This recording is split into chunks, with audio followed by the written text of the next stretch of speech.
Capítulo 5. Resurge el Partido Liberal. Todos los hombres que tomaron parte en el gobierno del presidente Díaz fueron, sin excepción, porfiristas, desde los funcionarios más elevados de la metrópoli hasta el más humilde rábula de escondido pueblecillo. Eran todos admiradores entusiastas del héroe de la paz, del vencedor del 2 de abril, del héroe de Miahuatlán y de la Carbonera.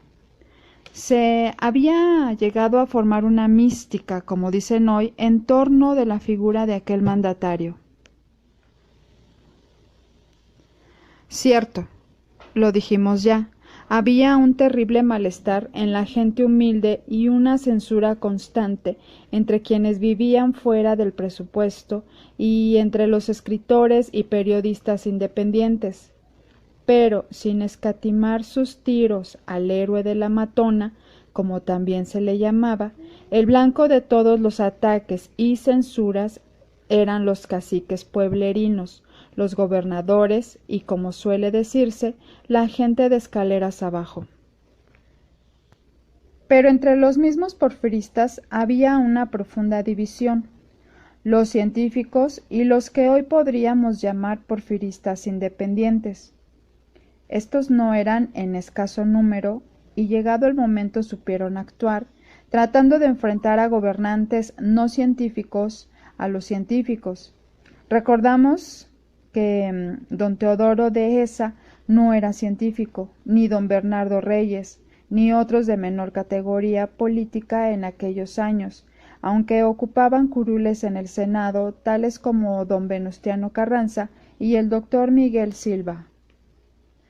Uno de los porfiristas que alcanzó notoriedad más que como político, como literato, el licenciado don José López Portillo y Rojas, en su libro Elevación y caída de Porfirio Díaz, refiriéndose a los científicos, dice que fue una asociación política y comercial de hombres inteligentes, ilustrados y de influjo, sostenida para ayudarse mutuamente en todo género de asuntos lucrativos, una especie de cofradía burocrática, una masonería fuerte y hermética destinada a la explotación de los negocios por medio del predominio oficial. Es esta una acertada definición y quien la estudie y medite verá que en todos los gobiernos ha habido grupo de científicos, es decir, el equipo de gobierno de que se rodea todo género de asuntos lucrativos, una especie de cofradía, lógica y necesariamente tiene que ser así, pero en el porfirismo aquel grupo duró muchos años, cometió abusos imperdonables, atentó de manera flagrante contra los intereses de las clases humildes, no se renovó nunca como se han renovado ahora. El general Díaz, en sus últimos periodos, era ya un anciano de cerca de 80 años, carente de las energías que tuvo en sus primeros años, cuando descartó a don Protasio Tagle de la candidatura a la presidencia por supuesta deslealtad para entregársela a su compadre el general González. Ahora, don Porfirio estaba entregado de manera absoluta al licenciado Limantur, al licenciado Pineda y a otros 2 o 3 más que operaban a sus espaldas y eran los cerebros mágicos del porfirismo. El porfirismo, es decir, los científicos, podían decir como Luis XIV: el Estado soy yo. El Estado y don Porfirio, a nombre de quien gobernaban, eran una misma cosa. Fuera del grupo de los científicos no había salvación. Era el carro completo de la dictadura, no cabía nadie más. Hacia el año 1904 el porfirismo era como un globo de gas, tan absolutamente repleto que muy pronto iba a estallar. Decadencia del régimen porfirista. Los mismos hombres del porfirismo, especialmente los científicos, se encargaron de precipitar la caída de su ídolo. Dieron la espalda al pueblo y, lo que es más, dieron la espalda a México.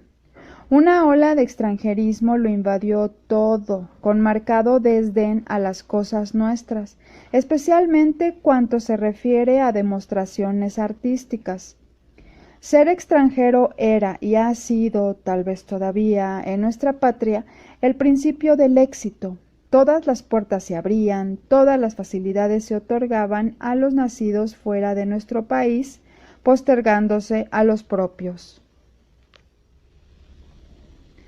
La Iglesia Católica, durante el régimen porfirista, logró adquirir una preponderancia social, política y económica extraordinaria.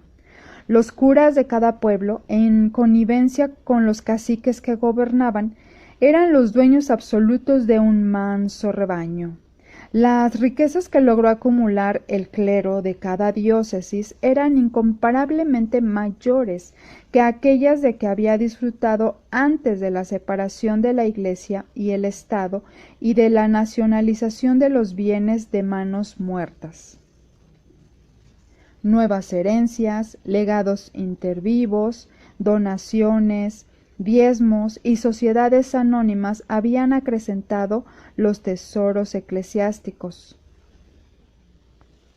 Los congresos católicos se celebraban en las principales ciudades del país para desarrollar temas que invadían la esfera oficial y hacían partícipe al clero, por medio de sus testaferros, en todos los negocios profanos.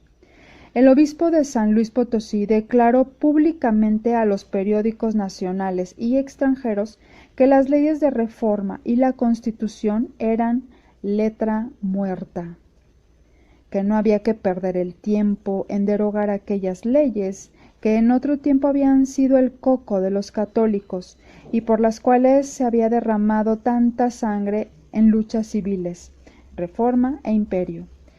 México era la jauja de la clerecía nacional y extranjera. Ay de aquel ciudadano que se pusiera mal con cualquier cura de misa y olla del pueblo más rabón. Si se escapaba de ser linchado, no volvía a pararse en el pueblo.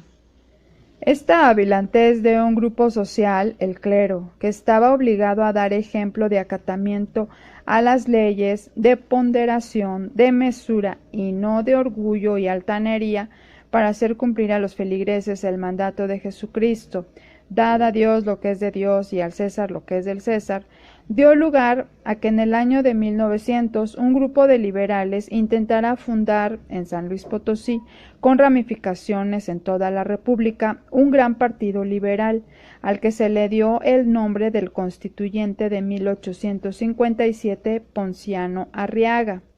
El 30 de agosto del año que se cita, lanzaron los organizadores de aquel partido un vibrante manifiesto convocando a un congreso de liberales, que tuvo verificativo el 5 de febrero de 1901. Mientras los congresistas se dedicaran a la tarea de comer curas, el gobierno tal vez no les hubiera dado importancia. Pero los hombres de aquel congreso no eran para detenerse en un solo punto. No solamente eran culpables los clérigos de las violaciones a las leyes, culpable era el gobierno, a cuya ciencia y paciencia se hacían tales violaciones. Por tal razón, en el segundo congreso, celebrado el siguiente año, en 1902, los oradores levantaron la puntería de sus ataques al régimen porfirista. Esto bastó para que el gobierno, por medio de un provocador a sueldo, pusiera mano en los congresistas liberales, disolviera la reunión y pusiera en la cárcel a los más connotados.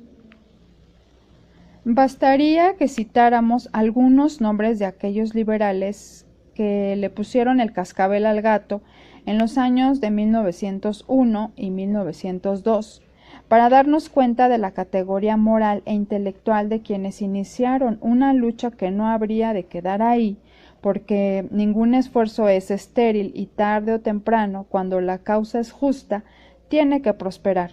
Aquellos hombres eran Camilo Arriaga, Ricardo y Enrique Flores Magón, Librado Rivera, Juan y Manuel Saravia, Francisco y Villarreal, Antonio Díaz Soto y Gama, Diodoro Batalla y otros muchos que después se significaron en el campo del periodismo de oposición o con las armas en la mano en la Revolución, defendiendo los postulados que ahí se enunciaron. Dispersos los elementos del Partido Liberal, se esparció la semilla y ya no se trató simplemente de llamar la atención al gobierno para hacerlo recapacitar y obligarlo a que las leyes se cumplieran. Ya fue entonces el franco ataque a la dictadura porfirista, coludida ignominiosamente con el clero prevaricador, ambicioso de bienes terrenales y de dominio absoluto no solamente en las conciencias, sino en la vida política y social. Trasladado a México, Camilo Arriaga fundó los periódicos El Renacimiento y El Demófilo, que redactaba en compañía de los hermanos Saravia. Apareció El Hijo del Aguizote, redactado por los hermanos Flores Magón. Excelsior, redactado por Alfonso Cravioto, Rosalio Bustamante, Francisco César Morales, Luis Jasso, Marcos López Jiménez y Santiago R. de la Vega. Esta fue la primera chispa que iba a incendiar el polvorín. La clase media letrada iba a entrar en acción, como dirigente de un movimiento, como el elemento intelectual indispensable para que los demás estratos sociales se pudieran agitar y conmover. Empezaba a cuartearse el edificio de la dictadura porfirista, que antes de 10 años habría de venirse abajo.